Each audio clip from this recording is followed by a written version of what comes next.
ti thua ankimimi në kushtetuese për ndërhyrjen që u bë për ta pezulluar është mbrojtje, unë them që nuk është mbrojtje. Jo, fare. Unë them që është mbrojtje vetes së tij. Po. Qëse ti më thon që s'është mbrojtje vetes së tij, pastaj nuk e di. Po pse s'bën sot ose nesër kur i ka çuar PD-ja takimin mbledhjen aty tek Këshilli i Mandateve. Po lemo se këto janë broshkulla tani. Po këto janë budallëqe tani.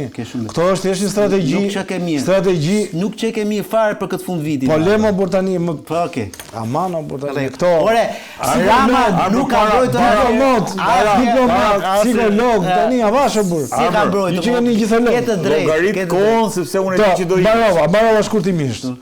Unë nuk mendoj që zonja Balluku do mbrohet te pjesa që ka të bëjë e imunitetit. Zoti Rama të vetëm shqetësim që ka patur në gjithë këtë histori ka qenë pjesa e pezullimit që ju bë nga jashtë. Po pse se patë? Ndërsa pjesa e kësaj do presim vendimin e gjykatës konstitucione. Por a është ligjore, më është 3 muaj. Po ke drejt. A është ligjore, është 3 muaj? Okej. Është 3 muaj thot ligji. Po është ligjore, çfarë problemi ke? Po Berisha pse ajo që Berisha 4 orë? Gabim ka bërë, nëse ka qenë drejt, ke shumë drejt. Po unë ta them. Ke drejt. Nëse ka qenë 3 muaj dhe nuk e respektoi, 3 mujoshin gabim ka bërë. Tani këto gjëra janë gjëra të serioze, nuk janë gjëra kot. Dhe kërkojnë një maturi në marrjen e vendimeve.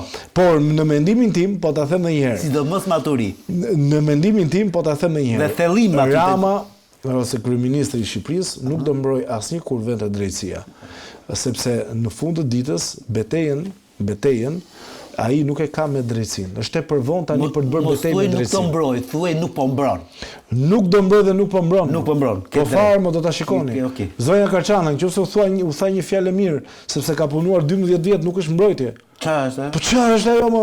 Ka punuar dhe mirë, ka bërë revolucion. Po kjo është e përgjithshme më tani, po talleni me mua. Po çfarë mbrojtja është me akt, më nuk është me fjalë. Shikoj çfarë bën, jo çfarë thotë. Albert, falenderoj shumë. Faleminderit, Knesi. Ndërkohë ne vazhdojmë me pjesën tjetër të emisionit.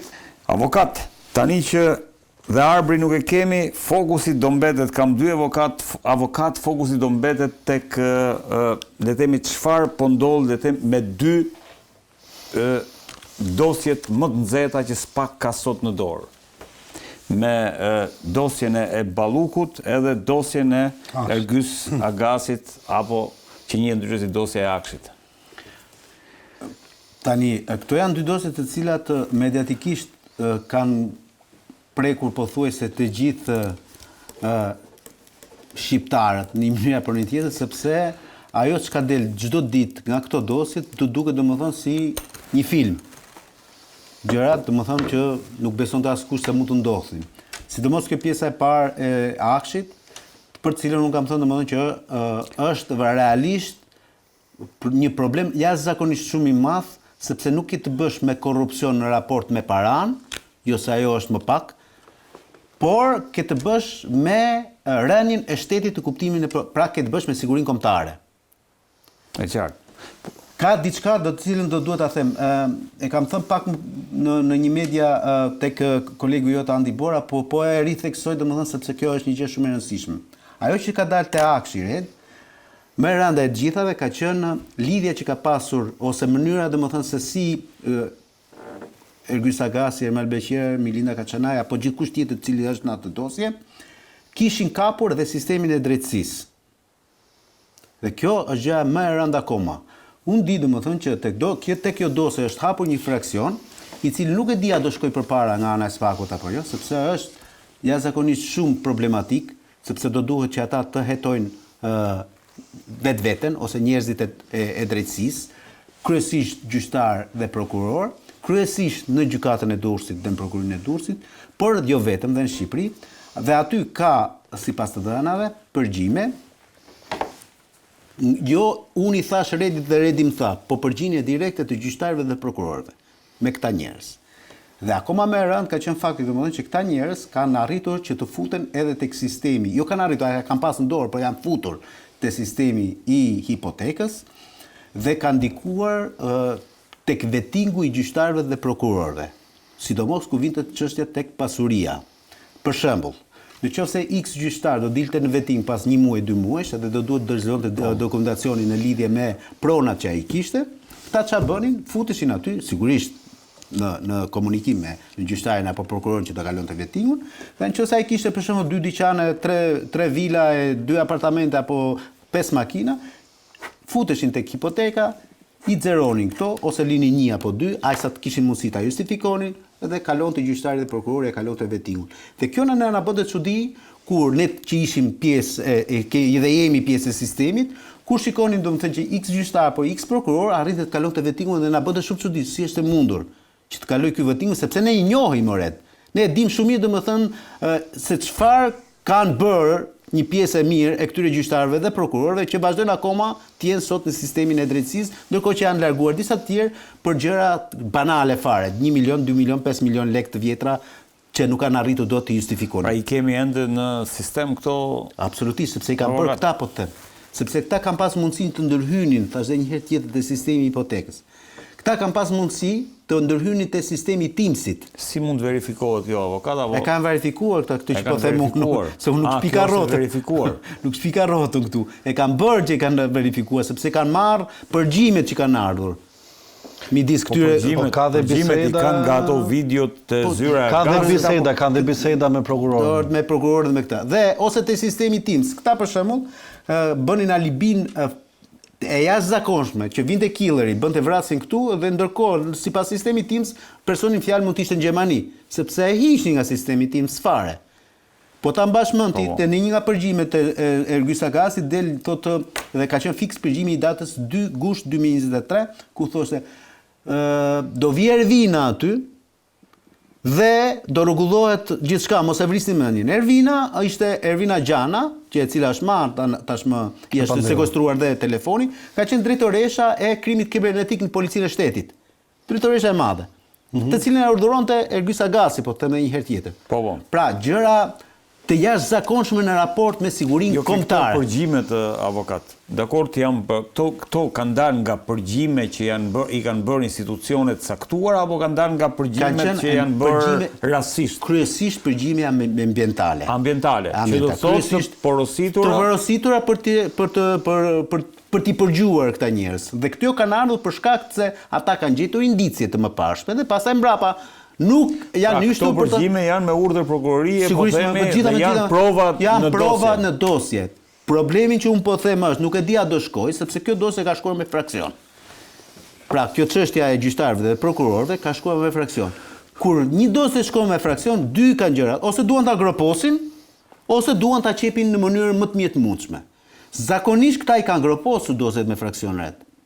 I kanë groposur në kuptimin e dënimit apo i kanë zhdukur? I kanë zhdukur fare, po tani ta thash pak më përpara dhe e mbyll këtu që ti leko me arsitit. Ore, është dosja për fondet e Bashkimit Evropian i Pardit ka 5 vjet.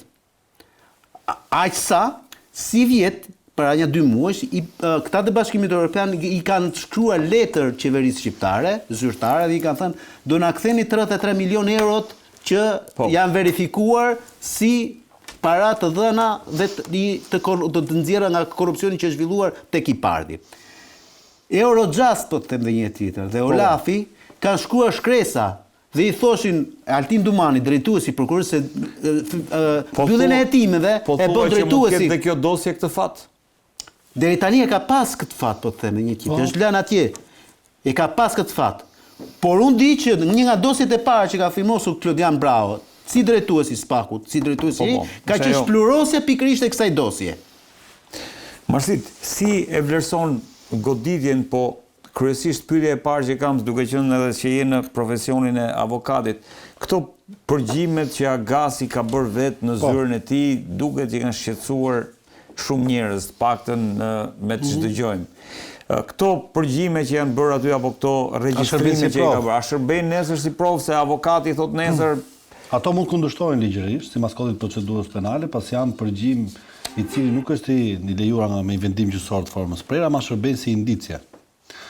Shërbejnë si indicie për të bërë relacionin ose raporte midis veprimeve ose mos veprimeve të personave që janë përfshirë në këto përgjime dhe të pasojës së veprës penale. Për shembull, nëse ai ka thënë, siç e përmendi pak përpara Leonardi, që i thotë që do vi Ervina aty dhe pa problem. Dhe personat të cilët kanë takuar Ervinën rezultojnë të afërmit e tyre ose njerëz me të cilët kanë bashkëpunuar që nuk figurojnë në sistemin TIMS, tu kemi një indicie që Është provuar me provë. Është provuar pastaj me provë, po. Dhe kjo merret pastaj përdoret me ardhen e pasojës si figurës e personale, po. Nëse zëran për shembull Karçana i thotë që dakord pa problem zemra sepse ky kriter do vendoset, dhe kriteri që vendoset është kriteri i cili suporton që dalë fituese firma Ermal Beqirit, këtu nuk ka më rëndësi nëse përgjimi pranohet si provë apo jo. Ama shërben si indicie për treguar që shkelja barazisë në tendra është bërë. Për shkak të vendoset si një standardi, në dokumente standarde të tendrit. Ose nëse thuhet për shembull që filan ka është problem për anëtarët e KVO-s ose asaj që një ndryshe si Komisioni i Vlerësimit të Ofertave, sepse në përgjithësi ka dalë që një nga anëtarët e Komisionit të Vlerësimit të Ofertave ishte problem, ndërsa arritën edhe shkarkuan mandje. Sepse gjithmonë i merrte vendime kundër pjesës tjetër të anëtarëve të Komisionit të Vlerësimit të Ofertave. Në moment që këto të gjitha faktohen, ose shërben edhe si alibi, për shembull, nëse në përgjimi thot data 28 shtator, ora 5. Zonja Karçani do pyetë datën 28 shtator ora 5, ku ke qenë?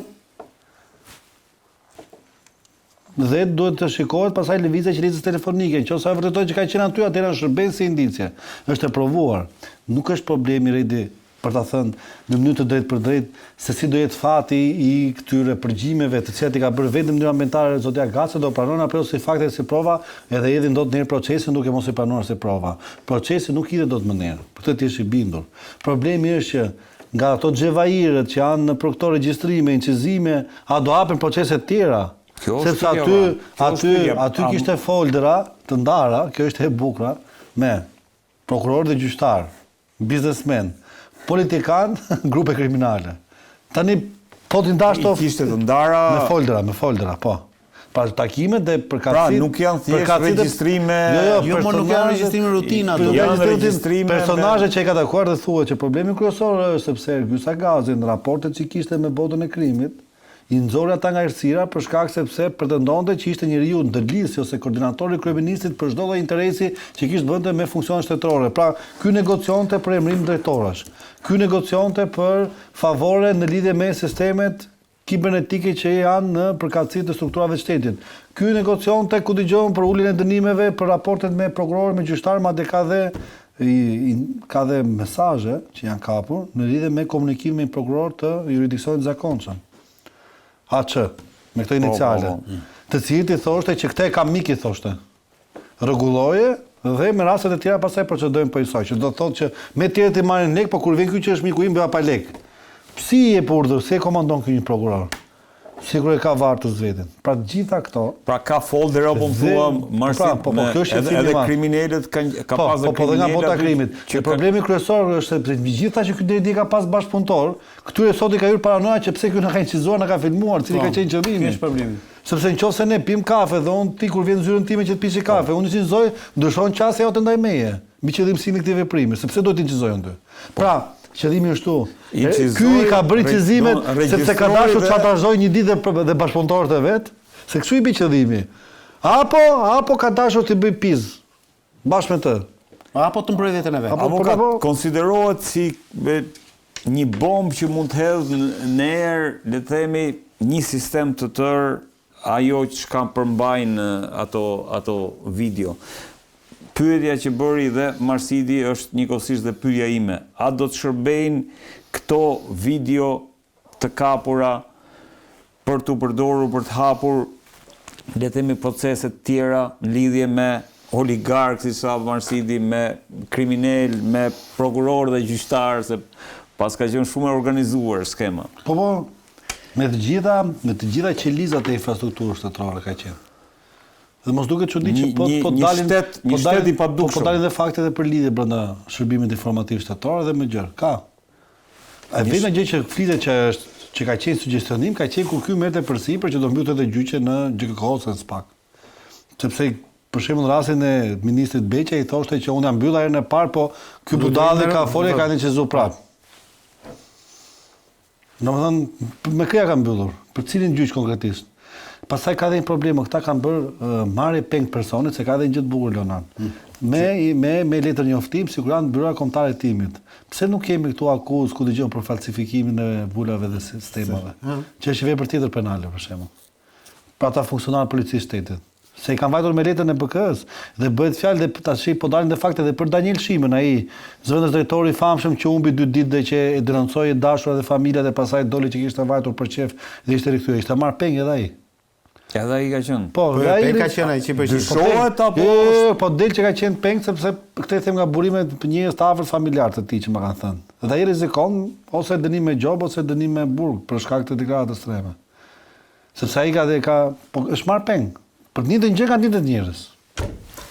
Avokat. Kjo dosje është aq e rralldoret sa që unë besoj fort domethënë që kësaj nuk do të shkohet as 50%. Duket si qeveri e padukshme, si qeveri e dytë. Shtet brenda shtetit. Sepse po të shkohet kësaj dosje deri në fund i bie domethënë që këtu të mos ekzistojë fare, ne të kthehemi në epokën e gurit pastaj në raport me. Unë dëgjova avokatin e zotit Agasi që tha klienti im as nuk e njeh fare këtë tani këtu pastaj kam konflikt interesi të pastor, kështu që nuk kishte nevojë të bëje këtë qasje, domethënë avokati. Edhe unë po kisha aty do kisha thënë 1 apo 100 mënyra për se si unë ta mbroj klientin tim. S'ka lidhje. Jo, dakor. E kam të pjesa janë për mënyrën se si e lexoi ai çështjen dhe situatën, unë kuptova që janë lehtësisht rrëzueshme, le të themi juridikisht provat që janë paraqitur. Çfarë që ka kështu atë servisi Agasit shkoi nesër të paraqitet në polici edhe mos i bëj syri tërt fare, shkoi përpara drejtësisë ta provoj vetën që është i pafajshëm. Është thjesht fare. Ka frikë këto apo ka frikë të tjera gjëra që mund të hapen avokat, se këtë po diskutojmë, pra nga ato video, se videot janë problemi. Regjistrimet janë problemi. Marsiti tha një gjë shumë të rëndësishme. Fakti domethënë që ky ka incizuar me video dhe për te videove, cilin do personazh që ka hyrë në zyrën e tij, qoftë i botës krimit apo i botës politikës, ky është një problem shumë i madh për atë si person tashmë. Se ku e di ti re, domethënë që tani ky mund të jetë njeriu më i kërkuar jo më nga drejtësia dhe policia, por nga ata të cilët domethënë ky i kanë nxjerr videon, nga njerëz botës krimit, që s'të falin aq kollaj, nuk po amencoj këtu, nuk e se di në gjë për lidhje me këtë çështje. Por duke i marrë në këtë lloj suaze, duket domethënë sikur Ergisa Agasi të gjitha këto i ka bërë në fund të ditës për të pasur një lloj hipotekimi të sigurisë së vet. Pra një lloj garancie. Dhe është një lloj si garancia, por në miniaturë në rastin konkret i Ervis Berberit. Ç'ishte nevoja që të mbajë ti 4 celular të ndryshëm dhe ç'ishte nevoja që biseda që ti bëje me Belinda Ballukun, pjesën më të madhe të bisedës ja bëj një screenshot dhe ja çoje dhe bashortës. Pse? Pra, ti tentoje domethënë që të ruaje të gjithë këtë materialin për të cilin sot hetohet zonja Balluku. Dhe kur para një 7-8 muajsh të kam thënë që telefoni i Ervis Berberit është një thesar i jashtëzakonshëm, urdhëroi që doli e njëjta gjë. Dhe sot, nëse ka njëri, po e logjikoj tani, të cilën mu rren Belinda Balluku, është pikërisht Ervis Berberi, më burr. Se kësaj do të hynte asnjë gjem në këmbë. Po mos ishte telefonin. Po normale, po të mos I kishte ruajtur. Do vazhdonte ti ishte stari ngritej Partia Socialiste. Dhe tani këta kanë një problem shumë të madh mëret. Sepse ai I shkarkoi atë drejtorin e rrugëve dhe drejtorin e keshit dhe aty çoi 2 zonja, njëra nga të cilat është akoma është në netim.